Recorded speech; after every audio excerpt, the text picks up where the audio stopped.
Welcome to our January 25th edition of Saturday Simulcast. A lot to talk about, but not Purdue basketball. We'll let Ryan Newbert do that after the Boilermakers 91-64 romp over Michigan. But we'll talk a little big picture stuff today with Kevin Sullivan of Kevin Sullivan Communications, and a former Purdue SID person. He's helped the Boilermakers program in media training, but knows a lot about the landscape of sports media, what might be next as we look through the landscape over the next 10 to 20 years of college athletics. So without further ado, let's hear what Kevin's had to say.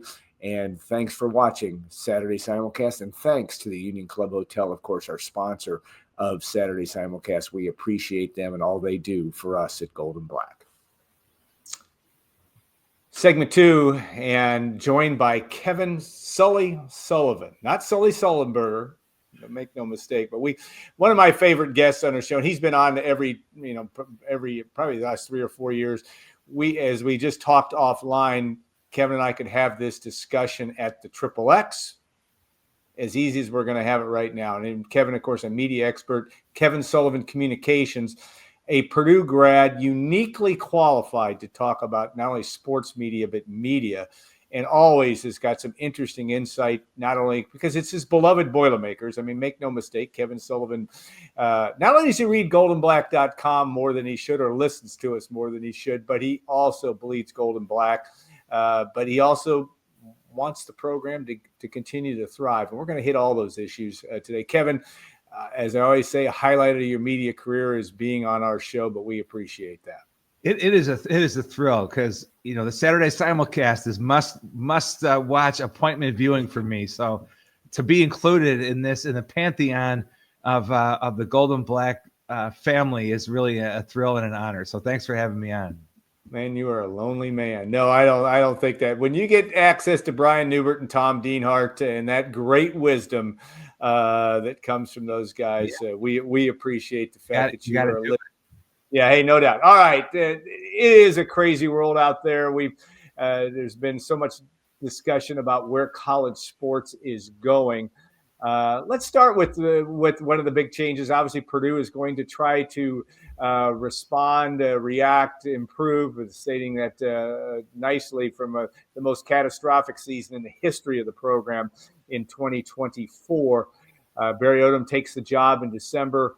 You had some interesting comments just about the difference between what you saw in Barry Odom, and this is not going to be a Ryan Walters bashing session, but this is a difference, a critical view of the difference in what Purdue might have as its head coach as compared just to looking at the press conferences between the two just a couple years apart.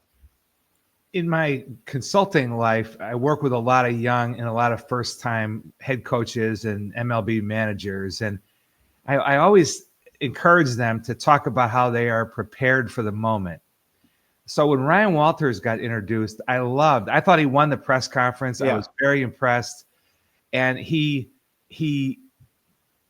told the story of, as a college athlete sitting in the video room watching the head coach and saying, I want to do that one day. And every moment since then I'm paraphrasing here, preparing for today. And I loved it. He invoked some storytelling. He had this energy about him, the youthful vibe, which I thought would be appealing in the NIL era, where it's some of those intangibles are really important. And so I was very impressed. And then we found out, as it turned out, he didn't really have the goods. And I don't mean that harshly, but it seemed, as a fan, I have no inside knowledge whatsoever. There seemed to be chaos on the staff. Graham Harrell gets blown out midway through or early in the second year, there just seemed to be things just in the margin of those defeats would indicate that something was wrong beyond the talent gap between Purdue and Penn State, or Purdue and Ohio State, or whatever it might be. They didn't seem to be prepared to play on certain days. So now we fast forward to the Barry Odom. And we know, because we've seen Barry before, we know that he's more of a meat and potatoes sort of guy. But I loved how, he did not do an opening statement, and I'm a fan of the opening statement, but he went right to questions.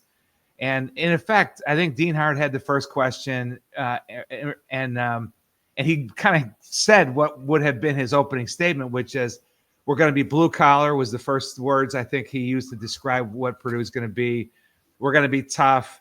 And then he used the word disciplined, which was music to my ears, because the team appeared to be undisciplined the last couple of years. And even the last year or so of the Brom era, there were some stupid penalties and some appeared to be a lack of discipline at times.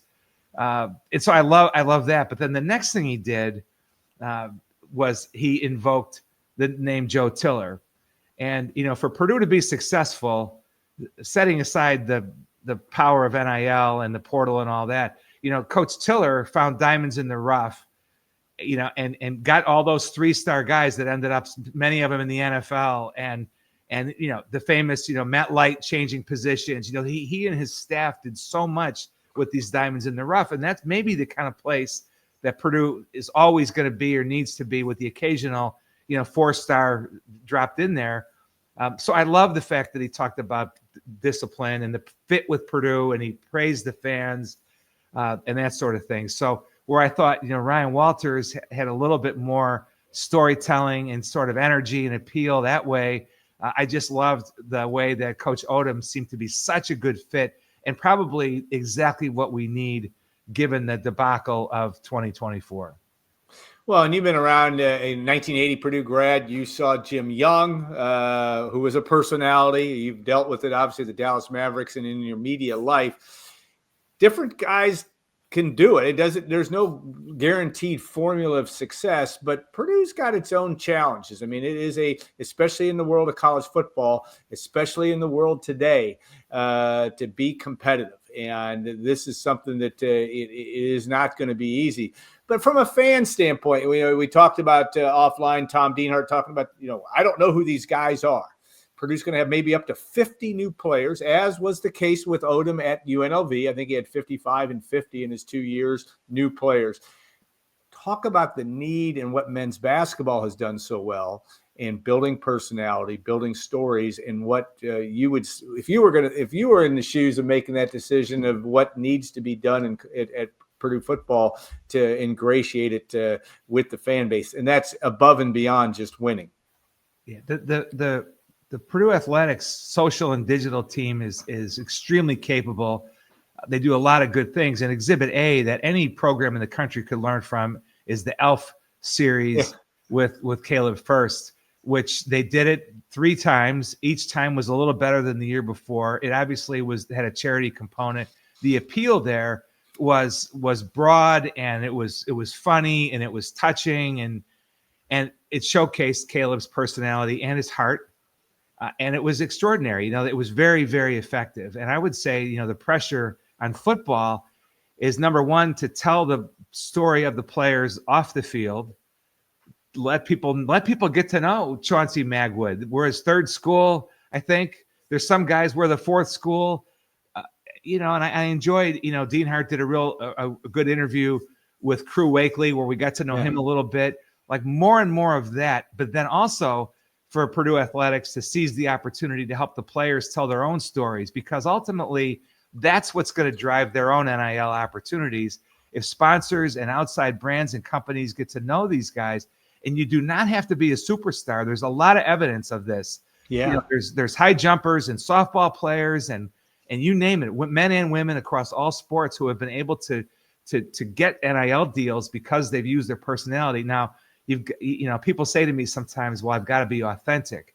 Well, authenticity can be a little bit overrated, because if you're not, your authentic self on a given day might not be you at your best. It would be authentic for you to be in a bad mood or angry or irritated or down.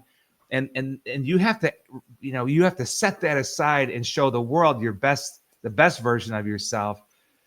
Steph Curry, the Warriors are a team I work with on a regular basis. And when Steph Curry won his first MVP award, he spoke directly to his teammates and said, you can have your own journey, your own story, but be yourself, but be the best version of yourself. And that's what young, student athletes need to do too, is sometimes just, profanity or, crossing the line on certain things off the field or off the court is not a good idea and will not appeal, even though it may seem authentic in that moment to that player.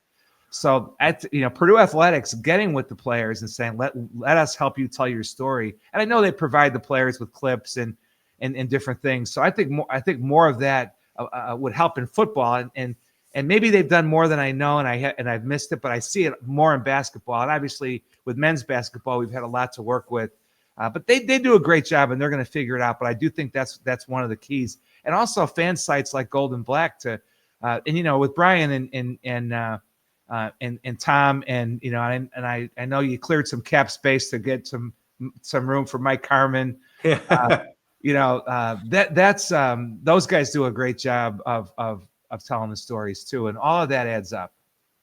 Yeah, it is about storytelling and making personalities of, and I think for fans to be able to feel like they can relate in some fashion. And by the way, one other thing about Coach Odom that I loved is in his interview, his first sit down with, I think it was a Saturday Simulcast with you, with maybe just Tom, but he said, "I get how important what you guys do is, and the connections to the fans." And I loved, when he got off the plane, when he arrived that night that he got to West Lafayette, there was a message that had gone out saying there will be no access to Coach Odom. Kind of the fans could come out and welcome him, but he went off the plane and went right to the fans. Yeah. And I thought that was very cool and important that he got that. So I'm fired up. Yeah, and I think that there's a reason for some optimism certainly there, and it will be won't be an easy year in terms of schedule, as never is in the Big Ten, but it'll be fun to watch to see how that develops. Now, you talked about social media, and you talked about the Purdue's top Instagram post we get offline in the last 4 years, or currently was a post 4 years ago. I think it was with Aiden O'Connell in Nashville, and the importance it is there. But I mean, the fact that Purdue men's basketball, especially, has blown up because of success on the court, because of Mackey Arena and the personalities there. The Purdue fan base can play at this level. Is that your fair estimation, having been around it for a few decades? Absolutely. And in fact, I loved. We go to Oregon, and after the game, Nate Biddle is saying, "I can't believe all these Purdue people that were here." Yeah. We saw, and by the way, at that game, longtime Purdue fans may remember the famous Barr brothers. There were 5 Barr brothers that played football at Purdue. Maybe the only time there have been 5 brothers. Sadly, Tom Barr, who was the youngest, passed away a little over a year ago. But Phil Barr was at that game because he lives in Portland. So shout out to the Barr brothers and Phil for showing up for the Oregon win. Purdue, and it's funny. I always thought, when Wisconsin rose in football under Barry Alvarez, I always said I thought that could have been Purdue, because Madison can't be an easy place to recruit to in terms of the weather and all that stuff. We're 125 miles from Chicago. We're closer to Chicago than U of I, for crying out loud. Yeah. Michigan State has had some great years in football. Why can't we be like that? Like that maybe that level right below Michigan, Ohio State, Penn State. Now we've got Oregon and the West Coast teams in there. But I absolutely reject the notion that Purdue is not a place you can recruit to. The superpower that Purdue has is its people. And once you get somebody on campus, in fact, one of the things that Crew Wakely told Dean Hart was, I had no intention when I visited of signing with Purdue. But when I got there and I saw the place and I listened to the coaches, I thought, man, this is the place for me. And that's the thing, we got to get these guys there. The facilities are top notch. The arms race that took place, 10, 15 years ago with facilities has leveled out, and is not to keep quoting Dean Hart, but the barber chair in the locker room is not the most important thing anymore. Everybody's got that. It's what you can do revenue wise. And and I know that Mike Babinski will figure this out, the best way to divide up that $20.5 million, across the sports, with, the majority of it's going to go to football. But, places like, Kentucky and Kansas and others where men's basketball is a bigger deal maybe than football. I don't know if you can say that out loud. Purdue is sort of, in that neighborhood, not I don't know if I would agree with that, but how you divide it up between men's basketball and football, and then whatever's left over is going to everybody else, and that's going to be the reality. So and NIL will still be overlaid in there. So. All right. Well, television contracts and just the world of media. I mean, obviously, all this money, and I will fall short of calling it a windfall, but it has the most recent contract, the Big Ten and the SEC, because of football, have ballooned out, and yet some of the things we saw last year, not only Purdue, but a lot of Purdue, 4 or 5 complete blowout losses on. I think Gary Danielson and I had that conversation. The 2 games he did on CBS were 49-10 and 66-7 in Ross-Ade Stadium. My point is that need for competitive balance. And the next time the television contracts roll around, which I think is around 2029, who knows where all this ends up? Right. But Purdue has to be asked to the dance. And that Purdue-Ohio State game on NBC or Peacock or CBS needs to be competitive in some fashion if you're going to continue to have 18 teams in the Big Ten get that television exposure. Is that a fair assessment in your view? Absolutely. And, there are, plenty of conspiracy theories out there that when the next batch of contracts, media rights contracts comes up, right, that the Big Ten and the SEC are going to form some sort of superpower and pick off a Clemson and Florida State and a few other programs, and there might actually be relegation. I don't know that that's going to happen, but if you're not competitive, you are going to be in peril just in how the revenue gets shared, maybe if nothing else. And just on the topic of what's coming in the media, number one, if you're a Purdue fan who is still lamenting 2 years in that you have to subscribe to Peacock, get over it, because this is how it is. We have NFL wild card game the last 2 years streaming. We've got, this is how it is now. And the thing that you're going to see more and more of, not just streaming, players mic'd up, in-game interviews, all of this is coming. I read recently with interest that Madison Square Garden Network, which was formed in 1969 as the first regional sports network, right? And now you think of the regional sports networks as being this dying thing. Well, the way MSG Network is reinventing itself is through virtual reality and augmented reality, and that's coming, and that'll be in that next media rights package. Who has rights to that? So that when you're sitting at home watching the Purdue Washington game, which by the way was attended by the great Karen Snepp, who lives in Seattle, and we talked about her the last time I was on as we were reminiscing about the 1980 Final Four. But you're going to be sitting in your living room as if you're in Mackey Arena or in Seattle watching that game. That's coming. Cosm is a company. There's one in LA. There's one in Dallas. I haven't visited yet. It's in the Colony, Texas, in the suburbs, and it's one of these immersive, like the Sphere in Las Vegas. Yeah, on a smaller scale. And so the Mavericks are playing the Celtics on Saturday. You can go watch it at Cosm in this immersive dome thing. And I looked today before the show, and it's sold out. There's standing room tickets available. And so all these immersive experience things are what people are going to be, are where the media is headed for sports. And then, of course, there's AI, which who knows where that's going to lead. They talk about automated highlights where your system is going to know what you like, is going to feed you things and not feed you other things. Advanced analytics, of course, alternate feeds are already there. That's going to grow. And then finally, a few years ago, the NHL with Disney did a game, an alternate broadcast of a game through Big City Greens, which is a Disney Channel show. And now you've seen copycats on that with The Simpsons and other Disney products with other leagues. So it's really just what your imagination can how far your imagination can take you. It's all coming, and just embrace it, enjoy it, and I think there'll always be a way to watch the game and listen to Tim Newton and Mark Herman on radio, like in the original format. But there's going to be lots of options, and you're right. Purdue has to be competitive to fully reap the benefits for all these things, first in football and then men's basketball and then women's basketball, of course. And of course, we've got a great volleyball program as well. But all the rest of it's all driven. 85% of the revenue, I believe, is the number is from football. So as much as we like and love volleyball and the women's sports and the swimming and diving program, which has produced Olympians and all the other, track and field, everything else, I was, and my beat was wrestling in the my sports information days. But all those programs are going to have to be telling their own stories in order to get attention.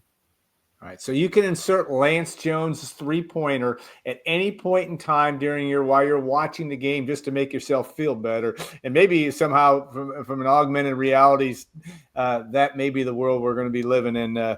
It is crazy from that standpoint. Let's talk about your days. It wasn't that long ago, but you were in the Purdue Sports Information staff, a crack group. We also have a Chris Klink shout out as well. There's a lot of guys in your group that went on to do some really good things. Mark Brand at Arizona State on down the line. Hall of Famer Tim Clojo was sort of the captain of the student crew.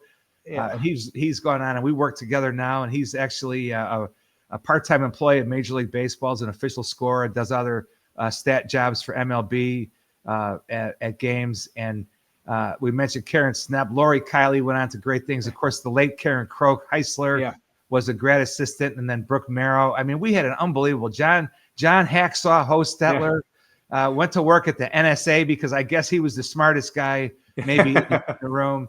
And Hack, who was probably the most creative person at taking on Indiana, which it's tough for us to do right now. Although I will mention Paul Jensen, our fearless co-leader as assistant SID, recently texted me and Cloge to point out that Indiana's lost to Northwestern 5 times in a row in men's basketball. So Hack was always great at the IU stuff. And Muhlenberg, we used to call him Kent Olinger. We had Railman, Don Koich. I don't want to leave anybody out. He went on to a great career at Eastern Illinois, then U of I and North Dakota, and back to U of I. And Craig Mundell, Captain Party was his nickname. It was an incredible group, and that's where I learned how to do what I've been doing for the last 44 years. Really, was right there with Tom Shoup and Paul Jensen and my fellow. Coworkers. It was the best time. I mean, it was a great way to learn. And I tell young people, go find an internship or volunteer, because that's what's going to set you apart and qualify you and help you learn what you like and don't like. Yeah, take it, learn it, and adjust it, and you had that opportunity to do that. Right. What makes you optimistic, though, in the world? I'll start with college sports, and I'm going to bring you into media relations, just in the world that we're living in. But what makes you optimistic that 15 years from now we're going to be enjoying this at the level that? You mentioned all the great things going on, and from AI on down, the technology. But what keeps fans not only going to games but engaged? What makes you optimistic that's going to be the case down the road? Well, the live sports, we're talking about this cluttered media landscape, and live sports is the only thing immune basically from on-demand viewing and the DVR, thing. I mean, people want to watch it live, and sports brings people together like nothing else. It just, we have the World Cup coming to Dallas in 2026. The Bush Presidential Center here in Dallas, where I'm involved, is going to do an exhibit on how the power of sports to bring people together, semi in conjunction with the arrival of the World Cup to the Dallas area. But that's what gives me hope and optimism in a world where people are dealing with a lot, mental health issues and inflation, and we've just come through a lengthy election cycle. The sports has the power to lift people's spirits, man, and that's what gives me hope. And that's, you mentioned media coaching that I do. That's what I tell the players is, whether you're with the New Orleans Saints or the Chicago White Sox, be happy no matter how the team is doing, from the standpoint of people are coming to you as an escape. Now, I know those of us that really care, sometimes we live and die and take it hard, but for the most part, sports brings people together and can lift our spirits. And that's what gives me hope and optimism. All right, one last question I got to ask you, and we could go on all day on this deal, but Saturday is another guy that has already started to prove the doubters wrong, but you've had a chance to be around him a little bit and watch him also, because you were uniquely qualified to understand the NBA in your days with the Dallas Mavericks and all that you've done in that arena, so to speak. But talk about Zach and how you build that brand, but also he's obviously doing some very good things on the court, maybe even exceeding all of our expectations. But talk about how you view that. I do a lot of media training with teams, and the Memphis Grizzlies are one of my clients, and so obviously I had never met Zach. It was really kind of fun to have that opportunity, and before we got started, I had the chance to introduce myself, and he was really nice, and it was fun talking to him. We talked about the upcoming season at that time, the season we're in now. But I told him, my message to him was that in Memphis, Taylor Jenkins, their head coach, is outstanding. Just not only from an X's and O's and a coaching standpoint, but a leadership standpoint. And they have a communications and PR team there, led by Laura Arrett, that is fantastic, among the best in the NBA. And so I encouraged them, listen to them. They'll take care of you. And then I pointed out that, the media in Memphis, the local media has obviously been affected in enormous consequential ways the last 10 years. But the media in Memphis is, I don't mean they're not objective or they're homers, but they want to see Zach do well. And it's a positive or not a harsh, challenging, media environment like you would find in New York or Boston or Chicago or somewhere. So I encouraged them. I said, let these people get to know you a little bit. And if they get to know you a little bit, it's going to be a good thing for you. It's going to be a good thing for the team. And I don't know that I persuaded him. He's a little bit guarded. And I understand the reasons why, with the media, but I thoroughly enjoyed it. And then during the actual presentation in front of the whole team on the topic of building goodwill, I used as an example, and you helped me kind of cook this up, the story of during the NCAA tournament, which is the only time, college players have media in the actual locker room, if I'm not mistaken. And there was a crush around Zach, and the PR person or the security person came in to break it up, and Zach noticed that Brian Newbert, who had been covering him day in and day out for 4 years, had not gotten to ask a question yet. And before the media was ushered out, Zach said, "Hold on a second, Brian, do you have a question?" And I used that for the whole team as an example, or all the young players, that was an example of building a relationship, with a player, and just how impressive that was, that he looked out for Brian in that setting. Didn't forget the local guy just because he was on this big national stage. I think this was at the Elite Eight, maybe. It was not the Final Four, but anyway, so it was fun to talk to him and watch him. And then on the court, I don't know if he'll, the Rookie of the Year talk. I think Steph Castle, our old championship game nemesis, who's really good in San Antonio, seems to be the leader. The interesting thing, Jalen Wells, Edie's teammate on the Grizzlies, who came from Washington State, is having a fantastic year too. So the Grizzlies have two of the top three. There's a couple other guys in the mix, but I have to apologize to GoldandBlack fans. I came on before the draft with you and said, hopefully he'll go late first round. Maybe the Celtics, a team that likes bigs, that's already winning, that's not going to count on a rookie. And sure enough, he goes number 9 and he's in the starting lineup. Now, if you watch, matchups are still a little bit of a thing. And if you follow the Grizzlies box scores, like I know a lot of Purdue fans do, there are times when he starts but doesn't get a ton of minutes, and it's kind of matchup based.